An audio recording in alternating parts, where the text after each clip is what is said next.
Hi there, my name is Orestes Ponce de Leon, and you are listening to the Cobra Effect podcast. In this show, I cover the unintended consequences of government policies throughout history. We delve into 4,000 years of how even the best intentioned ideas can backfire, leading to revolt, failure, and shocking events. In this episode, we first travel more than 100 years to the city of Delhi in India. The British colonial government decided to eliminate the overpopulation of cobras slithering around and put a bounty on each of them. The measure took immediate effect, and the economic incentive initially worked well. However, the authorities did not foresee other subsequent events. To receive more rewards, the local entrepreneurs began breeding cobras in their homes, and the city administrators noticed that, despite fewer cobras on the streets, the volume of bounty payments remained the same. After an inquiry into the situation, the British found the cobra farms and cancelled the bounty program. Of course, they also did not foresee what happened next. The locals decided to get rid of the cobras, and soon the streets of Delhi were again flooded with these animals. Based on this story, in 2002 the German economist Horst Sievert coined the term Cobra effect to describe cases of unintended consequences when the proposed solution backfires, making the problem worse. And you guessed right, hence the title of this podcast. Now, if you look further into the story of the cobras, you will see that it doesn't go beyond what I described in online forums and articles. Some even consider this to be a tall tale. However, when it comes to animals and unintended consequences, there are many verified examples. Another example that can be easily found online happened in Vietnam, where in 1902 the French colonial authorities relocated the capital of French Indochina from Saigon, now Ho Chi Minh City, to Hanoi. The Governor-General commissioned the construction of an underground sewage system. If as a kid you liked the Ninja Turtles cartoon, you know that Master Splinter raised our Ninja Turtle friends in total secrecy in the sewage of New York. The endless tunnels protected them. That is precisely what happened in Hanoi in 1902. Without any natural predators, rats found protection in the sewage system and access to food right above them. The French panicked, not because of the mere sight of a rat I would have screamed to, but because just years before, Alexander Yersin discovered the bacteria that caused the Black Death, by far the deadliest pandemic in history. You see, rats host fleas, and fleas host the Yersinia pestis bacteria that caused the Black Death, hence the panic. First, the French authorities hired professionals to go down the sewage to inspect, catch, and eliminate the rats. The pay was not good, the job was dangerous, and although every day thousands of rats were killed, the eradication campaign did not go far. Also, the French population complained that the rat catchers were walking around with the sewage stench while carrying hundreds of dead rats. Then, the French authorities decided to offer 1 cent to any local for each dead rat.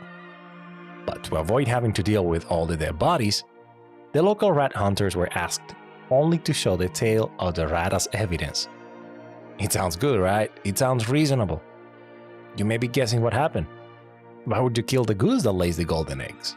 Or the golden tails in this case? The Vietnamese local entrepreneurs needed rats to reproduce to continue collecting their bounty, to continue collecting their tails, and receive the payments. Soon, rats without tails were seen in the streets, and rat farms were discovered in the outskirts of Hanoi. The French authorities cancelled the payment program, and the city ended up having more rats than before. Historian Michael Givan first reported these incidents for his PhD research, and these events were brought to the attention of the general public when, in 2012, he was invited to the Freakonomics radio show. Now, what if I tell you that almost at the same time, a similar situation was happening on the other side of the world, in Brazil? In 1903, to prevent a plague outbreak in Rio de Janeiro, Oswaldo Cruz was appointed as the Director General of Public Health. a position similar to Minister of Health. His plan had three main components: to quarantine infected patients, to use anti-plague serum, and to eliminate rats. Government officials were tasked with killing at least 5 rats a day, under threat of being fired. They were paid extra for any extra rat.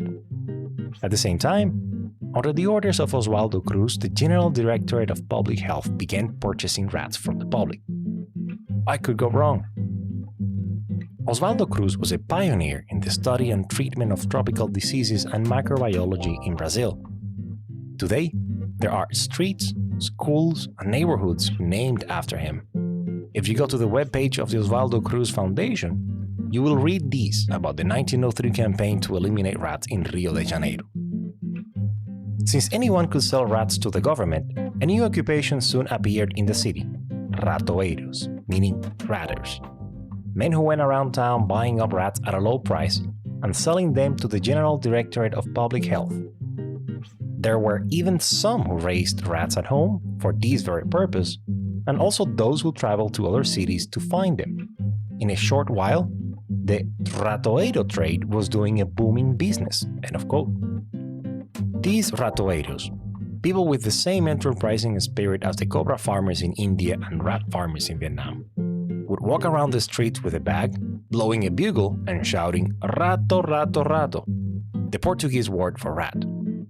This street merchant's cry became so popular that a year later, in 1904, a polka song inspired by it and titled "Rato, Rato," which you're listening to right now in the background, was a sensation in the Rio de Janeiro Carnival. The song simultaneously mocked the rats and the government, and parts of the lyric were: "Rat, rat, rat, why did you chew my trunk? Rat, rat, rat, you insolent and malevolent rascal. My penny is guaranteed. I will never release you, no matter what." Of course, it sounds better in Portuguese. As final remarks, in his 1850 essay, That Which Is Seen and That Which Is Not Seen, French economist Frédéric Bastiat writes that, and I quote, "In the sphere of economics, an action, a habit, an institution, or a law engenders not just one effect but a series of effects. Of these effects, only the first is immediate, and it is revealed simultaneously with its cause. It is seen. The others merely occur successively. They are not seen." End of quote. Bastiat explains that only the good economist, and I quote, "takes account both of the effect one can see and those one must foresee." End of quote. The complex interactions between individuals with their particular incentives are complex and difficult to anticipate. The three picturesque cases mentioned before illustrate how unintended consequences transform good intentions into bad policies. Well-meaning plans can lead to revolt, failure, and shocking events. From ancient Mesopotamia to current world events, the Cobra Effect podcast covers the unintended consequences of government policies regarding taxation, price and wage controls, foreign aid, collectivization, the environment, and much more. 4 millennia of history on all continents show that we repeat the mistakes of the past when judging ideas by intentions rather than results. That is what this podcast is about, and I hope you join me in this adventure to explore 4,000 years of Cobra effects around the world.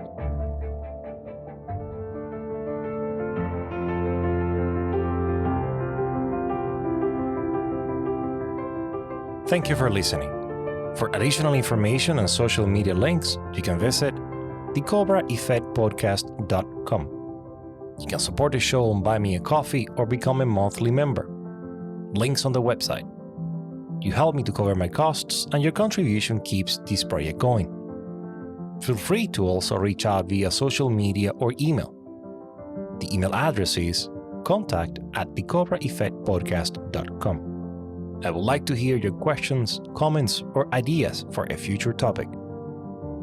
See you in 2 weeks for another episode of the Cobra Effect Podcast.